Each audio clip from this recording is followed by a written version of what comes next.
খুবই ভালো আছেন। আবারও হাজির হয়ে গেলাম নতুন একটি রেসিপি নিয়ে। আজকে আমি আপনাদেরকে লোভনীয় স্বাদের চিংড়ি শুটকির ভর্তা তৈরি করে দেখাবো। আশা করি আপনাদের কাছে রেসিপিটা খুবই ভালো লাগবে। চিংড়ি শুটকি ভর্তা করার জন্য এখানে আমি পরিমাণ মতো চিংড়ি মাছ নিয়ে নিয়েছি।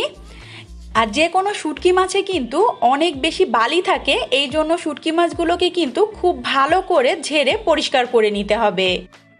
আর এই চিংড়িটা কিন্তু এমনিতেই অনেক বেশি পরিষ্কার, তারপরেও এর মধ্যে যদি কোনো ময়লা থাকে সেগুলোকে কিন্তু তুলে ফেলে দিতে হবে।